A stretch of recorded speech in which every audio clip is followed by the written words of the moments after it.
ఇది కూడా exam related question sir, ఇది కూడా ఎగ్జామ్ రిలేటెడ్ క్వశ్చన్. ఒకసారి క్వశ్చన్ చదవండి, ఒకసారి ఒక 1 minute క్వశ్చన్ చదవండి, మీకు ఐడియా వస్తుంది. ఆ క్వశ్చన్ నుంచి సాల్వ్ చేద్దాం sir. I hope you have read the question. Try to frame the equation based on the question. Question frame చేయండి ఒకసారి.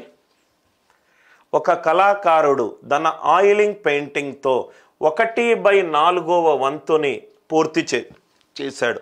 మొత్తం వైశాల్యం ఏ అనుకుంటే A/4 పూర్తి చేశాడు. ఇంతవరకు క్లియర్గా సార్? అతను మరో 100 చదరపు సెంటీమీటర్లు పెయింటింగ్ వేశాడు. మరో 100 చదరపు సెంటీమీటర్లు పెయింటింగ్ వేశాడు. చేసిన తర్వాత అప్పుడు ఎంత కంప్లీట్ చేశాడు? 3/4వ వంతు కంప్లీట్ చేశాడు. ఎంత కంప్లీట్ చేశాడు? 3/4 వంతు కంప్లీట్ చేశాడు.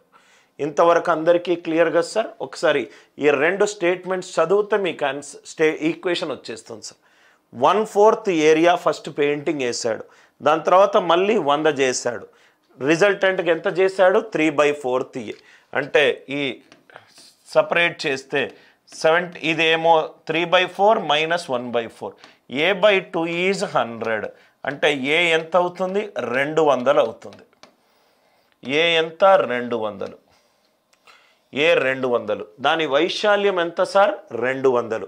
వైశాల్యం 200 ఇచ్చినప్పుడు పొడవు ఇంటూ వెడల్పు, so L into B. L into B ఎంత సార్? 200. ఒక హైట్ ఎంత ఇచ్చాడు? 10 అంటే B 10 ఇచ్చాడు. L ఏమవుతుంది సార్? 200/10. 200/10 అంటే ఎంత? 20. లెంత్ ఎంత? 20. లెంత్ ఎంత? 20. I hope these idea it is clear. First 1/4 painting వేసాడు, దాని తర్వాత 100 మళ్ళీ 100 స్క్వేర్ సెంటీమీటర్స్ చేశాడు. చేస్తే టోటల్గా 3/4 పెయింటింగ్ అయిపోయింది. టోటల్గా 3/4 పెయింటింగ్ అయిపోయింది. I hope the concept it is clear. Now ఇది ఈ అన్ని 3 sides పెయింటింగ్ చేయడం అనే క్వశ్చన్లు కూడా మనకు చాలాసార్లు వస్తున్నాయి సార్, చాలాసార్లు వస్తున్నాయి. ఇది ఒకసారి 3 side పెయింటింగ్ క్వశ్చన్లు చూద్దాం. కొంచెం డయాగ్రామ్ వేసుకొని చేస్తే మనకు ఈజీగా వచ్చేస్తుంది సార్. ఒకసారి క్వశ్చన్ చూడండి, స్టేట్మెంట్ చదవండి. వాహనాలు నిలిపే స్థలము దీర్ఘ చతురస్రాకారంలో ఉంది. ఇది దీర్ఘ చతురస్రాకారంలో ఉంది.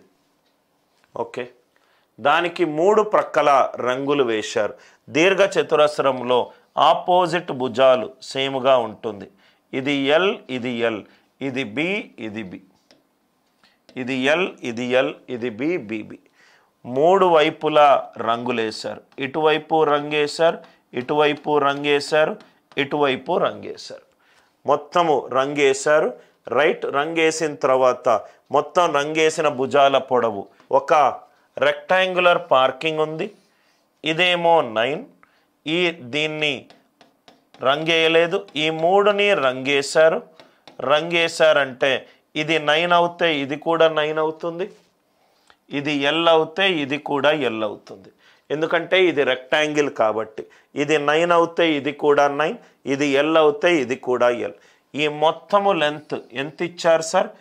L + 9 + L is equivalent to 37. 2L is equivalent to ఎంత సార్? ఇది 28.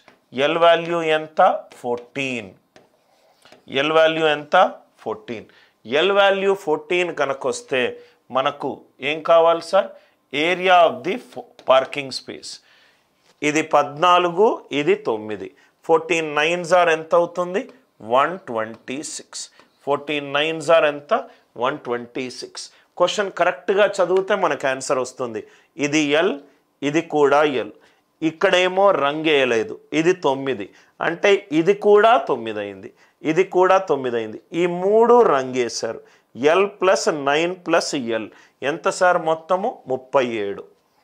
L + L 2L. 37 - 9 28.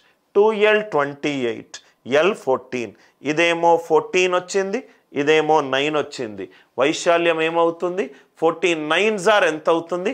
126. 14 9s are 126.